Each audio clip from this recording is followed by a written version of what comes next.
भाई जो गुरु वचन पे डट गे, कट गे फंद 84 के। अगम निगम को खोज ले बुद्धि विवेक विचार, उदय अस्त का राज मिले तो बिन नाम बेगार।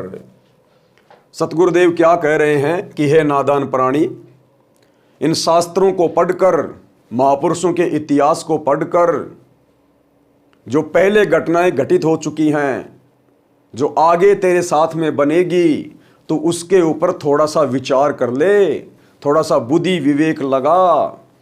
अगर इस प्राणी को उदय अस्त का राज्य भी प्राप्त हो जाए, यानी पूरी पृथ्वी का ये राजा बन जाए, तो बिन नाम बेगार, तो सतगुरु के नाम के बिना वो व्यक्ति केवल बेगार कर रहा है, व्यर्थ में अपना समय और शमाशे बर्बाद कर रहा है।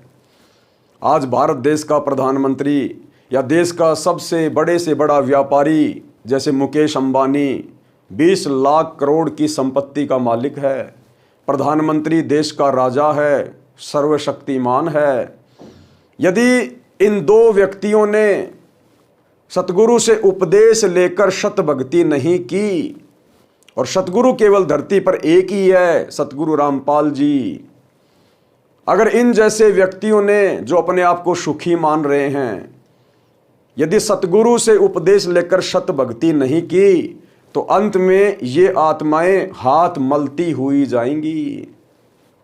ये वर्तमान में जो भी कुछ कर रहे हैं केवल बेगार कर रहे हैं, बेगार। आप और हमें लगता है कि ये तो बहुत कुछ प्राप्त कर रहे हैं, बड़ी संपत्ति का मालिक है, देश विदेश में कारोबार है, बड़े बड़े मंत्री प्रधानमंत्रियों से इनके संपर्क हैं, जानकारी हैं, लेकिन अंत समय में जब इनकी मृत्यु होगी, क्योंकि अमर तो कोई रहेगा नहीं, जाना तो सबको पड़ेगा, मंत्री को भी प्रधानमंत्री को भी, लेकिन अंत समय में बिना सतगुरु की सतभक्ति के ये आत्माएं खाली हाथ जाएंगी परमात्मा के दरबार में, धर्मराज के दरबार में नंगे होके खड़े होंगे। और परमात्मा पूछेगा क्या कमा के लाया, तेरे को मनुष्य जन्म दिया था।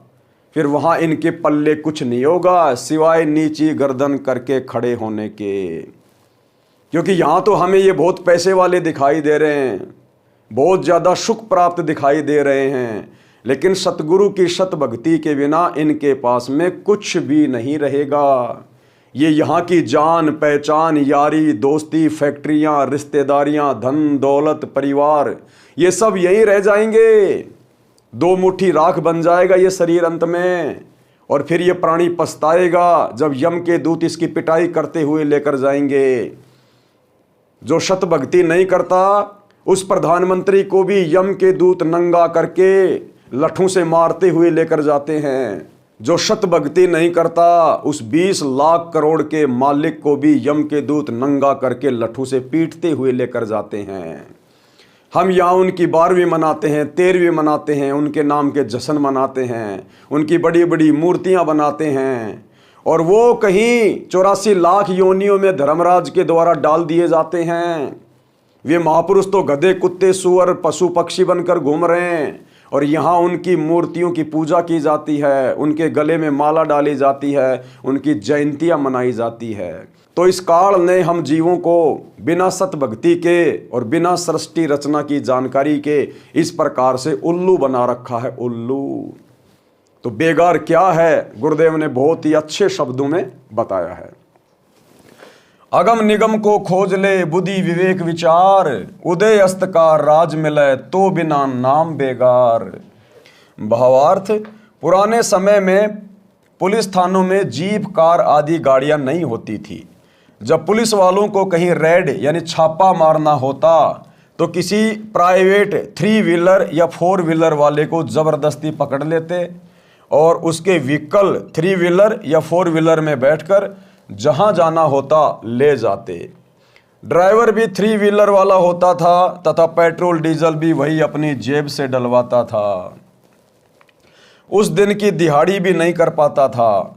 पुलिस वाले उसको सारा दिन इधर उधर घुमाते रहते थे।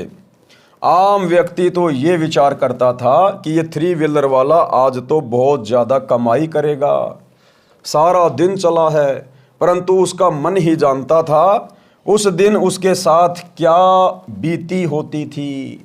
ऐसे ही राजा लोग इस जन्म में भक्ति ना करके केवल राज्य व्यवस्था को बनाए रखने में जीवन समाप्त कर रहे हैं, तो वे बेगार करके जाते हैं, यानी व्यर्थ में अपना जीवन बर्बाद करके जाते हैं, अपने मनुष्य जीवन को और अनमोल श्वासों को बर्बाद करके जाते हैं, खाली हाथ जाते हैं।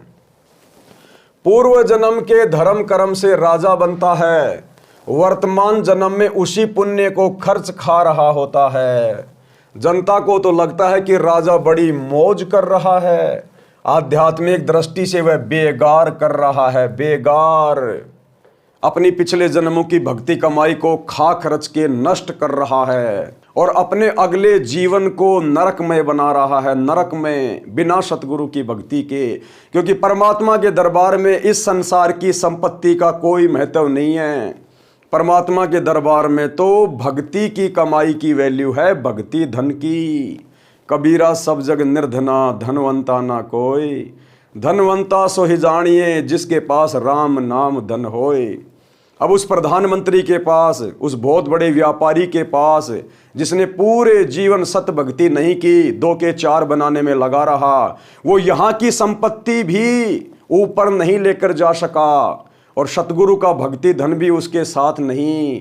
अंत में उसको 84 लाख योनियों में डाला जाएगा, 84 लाख योनियों में। और परमात्मा कहते हैं कि सत भक्ति ना करने वाला प्रधानमंत्री तो सीधा गधे की योनि में जाता है। कबीर परमेश्वर कहते हैं, एक हरि की भक्ति बिन राजा गधा हो, माटी लदे कुम्हार की घास न डाले को।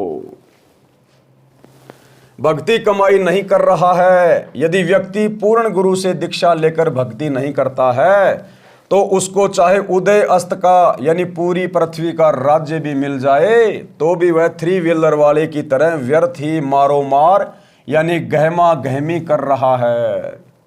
उसे कुछ लाभ नहीं होना। इसलिए राजा हो या प्रजा, धनी हो या निर्धन, सबको नए सिरे से भक्ति करनी चाहिए।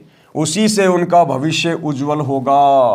क्योंकि वर्तमान में उस राजा का जो भविष्य उज्जवल है, उस व्यापारी का जो भविष्य उज्जवल है, वो भी उसके पिछले जन्म की भक्ति के कारण है, पुण्य के कारण है, जिसको वर्तमान में वो खर्च रहा है, बर्बाद कर रहा है। और अगले जन्म के लिए वर्तमान में सच्चे सतगुरु से उपदेश लेकर भक्ति ना कर वो कोई कमाई नहीं कर रहा है, तो अगले जन्म में वो खाली का खाली रहेगा, उसकी दुर्गति होगी। इसलिए सच्चे सतगुरु का ज्ञान सुनकर समझकर उनसे उपदेश लेना नितांत आवश्यक है और अपना भविष्य उज्जवल बनाना चाहिए। भाई जो गुरु वचन पे डट गे, कट गे फंद 84 के, कट गे फंद 84 के, कट गे फंद 84 के।